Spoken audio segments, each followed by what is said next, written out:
मुहीन। अल्फाज के मानी वलकुम और तुम्हारे लिए निस्फुन आधा है मा तरका जो छोड़ा अज़वाजुकुम तुम्हारी बीवियों ने। अब खामुदों का क्या हक है विरासत में उसका बयान। वलकुम निस्फु मा तरक अज़वाजुकुम और तुम्हारे लिए आधा है उस तरके में से जो तुम्हारी बीवियों ने छोड़ा है। और उस सूरत में इल्लम यकुन्न लहुन्न वलदुन अगर उनकी औलाद ना हो फ़इन कान लहुन्न वलदुन बस अगर हो उनकी औलाद तो ऐसी सूरत में फलकुमुर रुबउ फिर तुम्हारे लिए चौथा हिस्सा है मिम्मा तरकना जो उन्होंने छोड़ा मिम्मा उसमें से जो तरकना उन्होंने तरका छोड़ा मिम बादी वसीयतिन और ये वसीयत के नफाज के बाद होगा यूसीना बिहा औ दैन जो तुम वो वसीयत कर गई या उनके ऊपर कोई कर्ज है कर्ज की अदायगी के बाद वलहुन्ना और उनके लिए। अब अगर बीवियों के खामद फौत हो गए तो उनका जिक्र आ रहा है। पहली जो जुज था उसमें खामद को क्या मिलेगा अगर बीवी फौत हो जाएगी। दो सूरतें बयान हुई अगर औलाद है तो आधा अगर औलाद नहीं है तो आधा अगर औलाद है तो चौथा। अब उनको क्या मिलेगा अगर खामद फौत हो जाते हैं। वलहुन्ना रुबउ मिम्मा तरकतुम इन लम यकुन लकुम वलद अगर तुम्हारी औलाद ना हो तो फिर उनका चौथा हिस्सा है। बीवी का चौथा हिस्सा है तुम्हारी तरके में से। फ़इन कान लकुम वलदुन, बस अगर तुम्हारी औलाद है, फलहुन्ना सुमुन, औलाद की सूरत में उनका 8वां हिस्सा है। मिम्मा तरकतुम, जो तुमने छोड़ा, मिम बादी वसीयतिन तूसूना बिहा औ दैन, ये भी वसीयत के निफाज के बाद अगर मैयत ने कोई वसीयत की है और अगर उसका कोई कर्ज है तो कर्ज की अदायगी के बाद ये जो है तरका तकसीम होगा। व इन काना रजुलुन, और अगर कोई हो मर्द, यूरसु कलाला, जिसका विरसा लिया जा रहा है। कलाला ऐसा है कि जिसका न बाप है न औलाद है। कलाला ऐसा शख्स जिसका कोई वारिस नहीं है, न बाप न औलाद, वो कलाला कहलाता है। अविम्रातुन, या ऐसी औरत, वलहु अखुन, उसका भाई है, और उख्तुन, या उसकी बहन है, फलिकुल्लि वाहिदिन मिनहुमा सुदुस, तो ऐसी सूरत में भाई को या बहन को उसका छठा हिस्सा मिलेगा। फ़इन कानू अक्सर मिन ज़ालिक, अगर बहन भाई से ज्यादा है, यहाँ एक का जिक्र हुआ, अगर एक से ज्यादा है, फ़हुम शुरकाउ फ़िस्सुलुस, तो फिर जायदाद के तीसरे हिस्से में सब शरीक होंगे। और ये तकसीम होगी कब? मिन बादी वसीयतिन यूसा बिहा औ दैन, वसीयत के नफाज के बाद और कर्ज की अदायगी के बाद। गैर मुदार्रीन, इस तरह के किसी का कुछ नुकसान ना हो। वसीयतम मिन अल्लाह, ये अल्लाह की तरफ से ताकीदी हुक्म है। वल्लाहु अलीमुन, और अल्लाह जानने वाला है, हलीमुन, बुर्दबार। अब इन आयतों को हम जरा, इन हिस्से को जरा दोबारा देख लेते हैं। पहला हिस्सा, ये दूसरी आयत जो है वरासत की, उसमें वलकुम निस्फु मा तरक अज़वाजुकुम, अब यहाँ पे खिताब है शौहरों को, यानी कि अगर तुम्हारी बीवियां फौत हो जाएं और वो वरासत छोड़ कर जाएं और उनकी औलाद ना हो, तो ऐसी सूरत में तुम्हें आधा माल मिलेगा, तुम आधे माल के वारिस हो।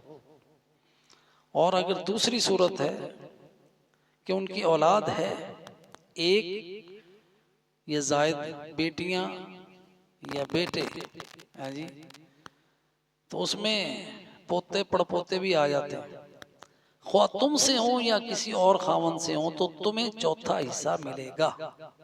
उस बीवी के अगर बच्चे हैं लेकिन उसकी दूसरी शादी हुई है, पहला खावन फौत हो गया या उससे तलाक हो गई, तो जो उसके पहले बच्चे हैं उनको भी हिस्सा मिलेगा। और वो हिस्सा कितना है? चौथा। और अगर तुम्हारी औलाद ना हो तो तुम्हारी बीवियों को चौथा हिस्सा मिलेगा। अब ये खामद के फौत होने की सूरत में बीवी का हिस्सा है चौथा, जो वफात के बाद उनको दिया जाएगा। अगर तुम्हारी औलाद भी है, फिर वो ख्वा उन बीवियों से है या किसी और से है, बहरहाल बीवियों को 8वां हिस्सा मिलेगा।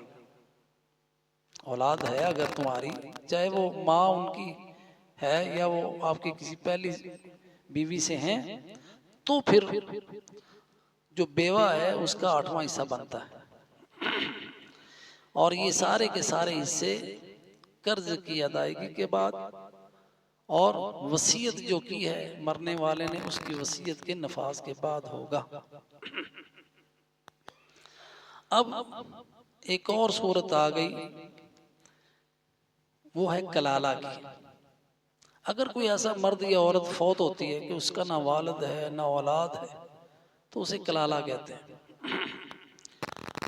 तो बाज उस मैयत को कलाला कहते हैं, तो बाज जो हैं मुफस्सिरीन, वो जो वारिस है ना उनको कलाला कहते हैं। बहरहाल दोनों सूरतों में ये लफ्ज़ बोला जाता है कलाला का, ऐसे मर्द या औरत पर जिसके औलाद ना हो या वो लोग जो ऐसे शख्स के वारिस बने वो कलाला है। अब एक और सूरत आ गई और वो ये कि भाई हैं बहन हैं, ये तीन तरह के होंगे। बहन भाई जो हैं तीन तरह के, एक वो हैं जो सगे भाई बहन भाई हैं, माँ बाप उनका एक है, उनको ऐनी भाई कहते हैं। एक अल्लाती भाई हैं, यानी जिनका बाप तो एक है लेकिन माएँ मुख्तलिफ हैं। और तीसरी सूरत ये है कि जिनकी माँ तो एक है बाप मुख्तलिफ है। माँ एक है बाप मुख्तलिफ है, यानी पहली उस खातून की औलाद हुई और वो जो बच्चों का बाप था फौत हो गया, अब उसने दूसरी शादी की, उससे भी उसकी औलाद हुई। तो ये जो बहन भाई हैं ये जो है ये हैं, ये तीसरी सूरत है उसकी। तो इनके अहकाम वरासत में मुख्तलिफ है। तो अब वो जो एक और जो है वो ये उनके अहकाम ये हैं कि उनको तीसरा हिस्सा मिलेगा। वो तीसरे हिस्से के शरीक हैं जो माँ की तरफ से बहन भाई। वो भाई बहन एक से ज्यादा हो तो मर्द हो या औरतें हो या मर्द और औरतें मिले हुए हों, सब में तीसरा हिस्सा तकसीम होगा। तो वो शुरका फिस्सुलुस है। ये सारे अहकाम अल्लाह ताला ने दो आयतों में बयान कर दिए। जो जो जिन जिन का हक बनता है इन दो आयतों में बयान करना ये अल्लाह का इल्म है, ये मौजज़ा है कुरान का। और इसकी तफसील के लिए तफसीर में और इनकी तफसील में वरासत के लिए बड़ी बड़ी किताबें लिखी गई हैं जिनकी असास यही दो आयतें हैं। इसलिए अल्लाह सुब्हानहू व तआला ने इन आयतों के इख्तिताम पर अपने इल्म का जिक्र किया, वल्लाहु अलीमुन हलीम। तो गैर मुदार्रीन उससे पहले आया, गैर मुदार्रीन। अब ये कि किसी का भी नुकसान ना हो, उसका ताल्लुक वसीयत से हो या कर्ज से हो, दोनों सूरतों में।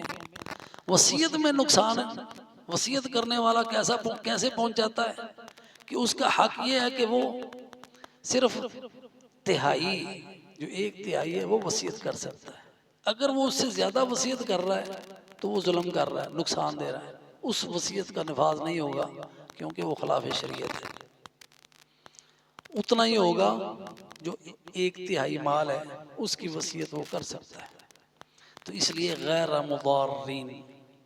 और दूसरी ज़रर पहुंचाने की ये है कि जिसका हक बने उसका हक ना दिया जाए।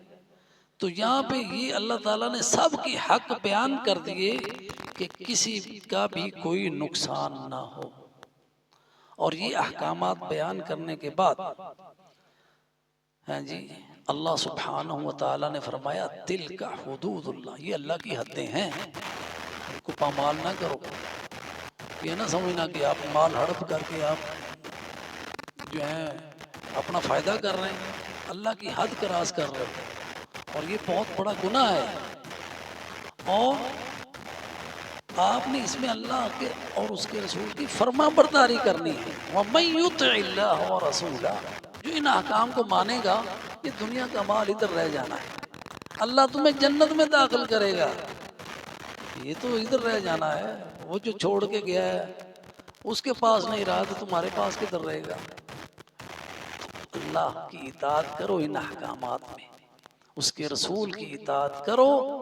अल्लाह युदखिलुहु, उस शख्स को जो अल्लाह और उसके रसूल की इताअत करते हुए हर हिस्सेदार को उसका हिस्सा देगा, अल्लाह ताला उसको जन्नत में कर देगा। कितना बड़ा वादा है।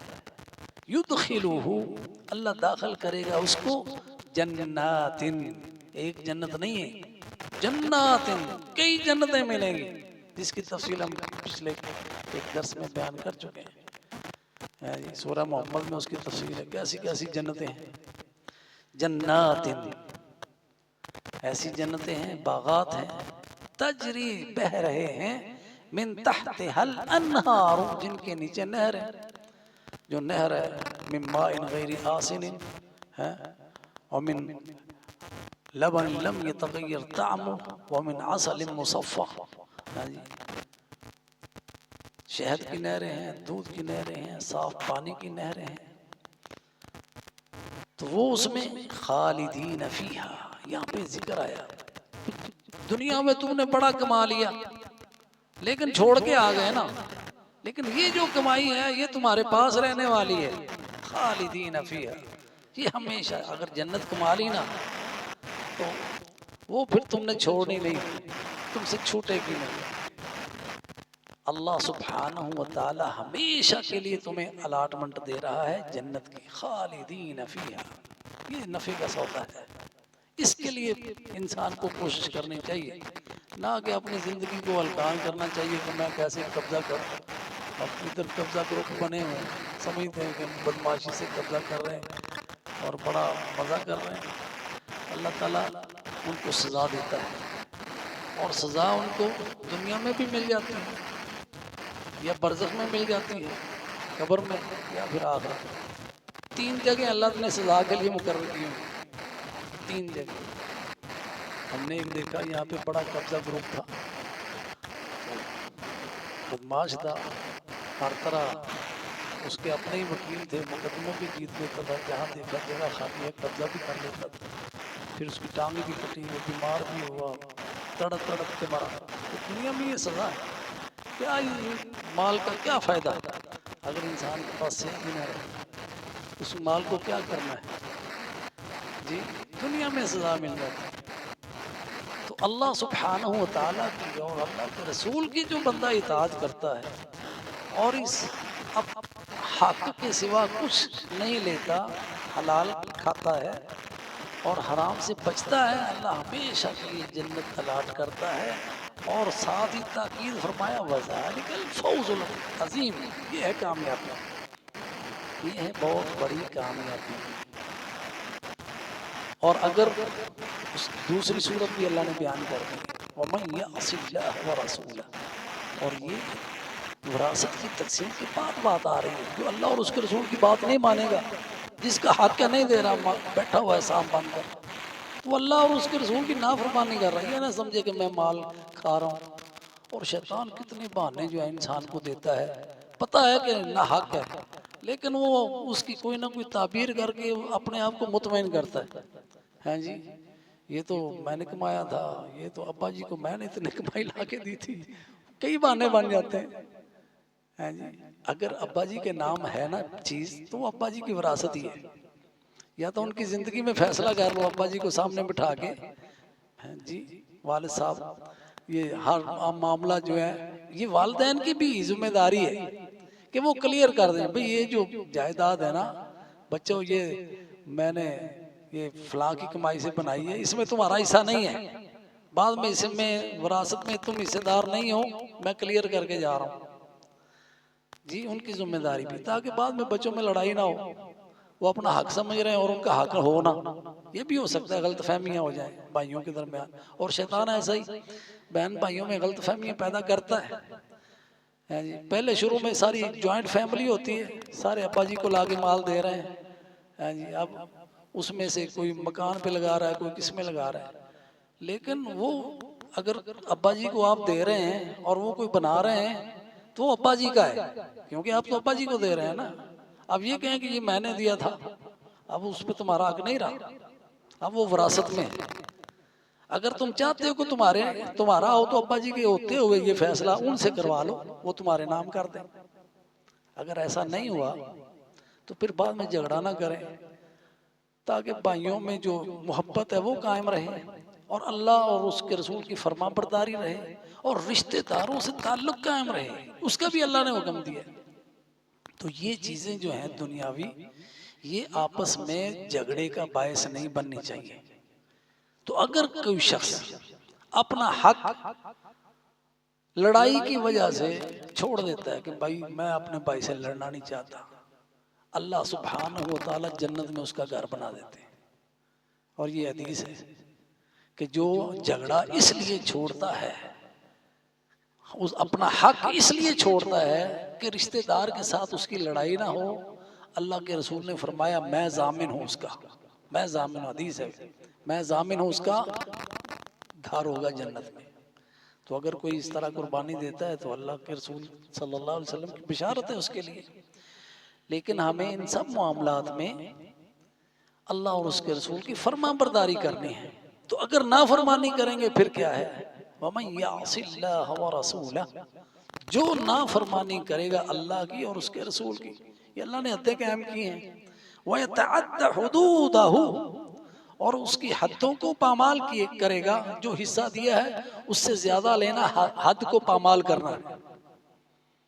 अल्लाह क्या करेगा, युदखिलहु नारन, दुनिया में तो ले लिया माल ना, आखिरत में आग है, अल्लाह आग में दाखिल करेगा।